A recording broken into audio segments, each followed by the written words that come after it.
Hello everybody, Josh12 back here again with another video, and I'm here with another Marvel Talk video, and I'm here to discuss all things Spider-Man. Yes, we've gotten a lot of really cool, interesting tidbits of news regarding Spider-Man Homecoming for various months now since San Diego Comic-Con. We've seen some cool images, some cool set photos, a poster, and of course Tom Holland showing up as Spider-Man and or Peter Parker in children's hospitals, which is really cool of the actor. But for the most part, the biggest thing that people seem to not stop discussing is the current casting controversy regarding Zendaya and the character of Mary Jane Watson in Spider-Man Homecoming. And I'm here to give you my 2 cents on the whole debacle. Now, first off, let's get into the Zendaya debacle being in this movie. Now, from day one, when you go back and check out my first video discussing Zendaya joining Spider-Man, I wasn't really a big fan of that. I didn't think that she was a capable of a good actress, and I really, in a long scheme of things, still feel that way. I don't really think she's that good of an actress. I don't think she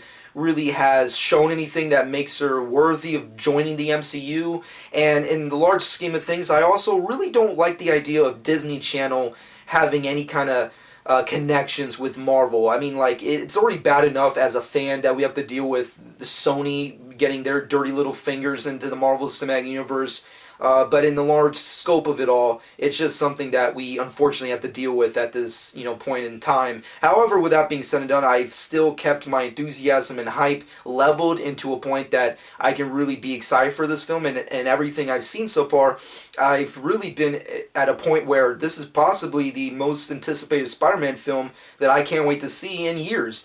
However, that hype and anticipation has kind of come to a screeching halt. Now, let's get into the controversy. Now, Zendaya being in this movie, we already knew, or at least I already knew or suspected, that more than likely she would end up being a love interest of Peter Parker, which makes sense. I mean, like, you don't really cast Zendaya, an actress and of her, like, age and notoriety, to just being like a best friend of Peter Parker. Of course she's going to be some form of love interest or supporting character, and that seems to be true. She will be a love interest of Peter Parker in Spider-Man Homecoming, but not only that, she'll be playing an iconic female love interest of Peter Parker, and that's Mary Jane Watson. Now, Mary Jane Watson is a very important character in the Spider-Man mythos, and for me personally, there is no ifs, ands, or buts about it. She is definitely one of the definitive love interests for Spider-Man.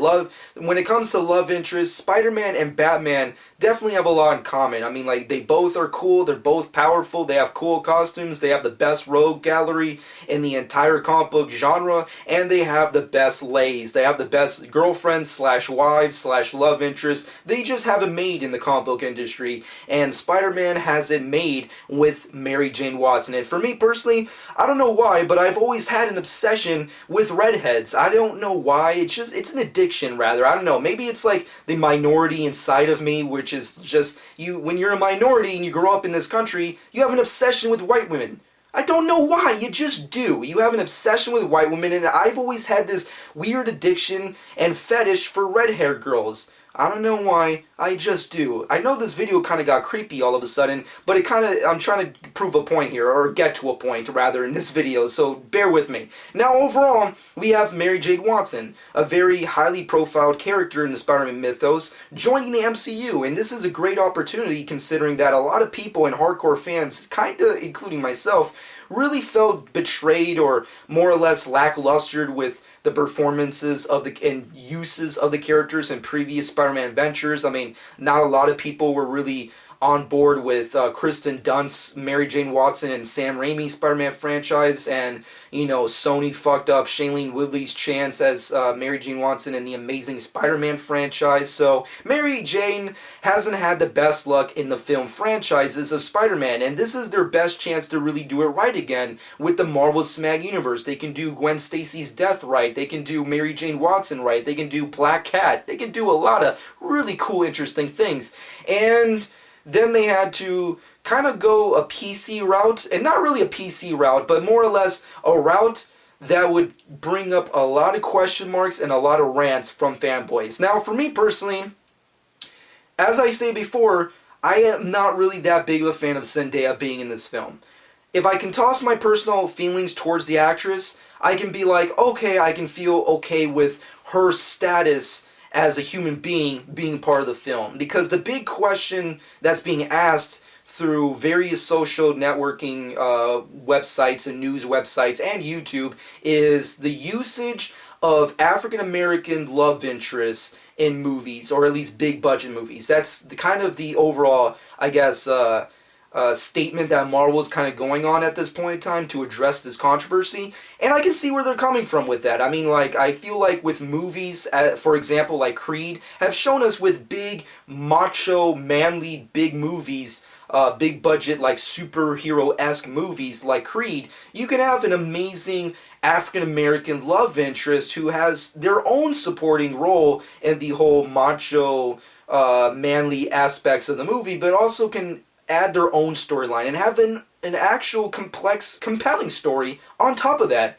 I think movies like Creed have shown they can do that, and I'm all for that. However, as a fanboy and the love of a character, I feel like it's just, at this point in time, it almost feels like Spider-Man Homecoming is just a reaction to the Doctor Strange controversy. A lot of people were pissed off over the whitewashing or the castings of specific characters in Doctor Strange, and Spider-Man Homecoming's casting of Zendaya is the extension of that. And that kind of bothers me. It almost feels like this is Marvel's way of committing to an agenda. And there's nothing more, if you've been aware of my channel, there's nothing more I dislike more when studios commit to an agenda just to commit to an agenda, not to serve the character or the fan base any justification. It's just to commit to agendas. And I don't really like that. I feel like it's just the wrong way to go.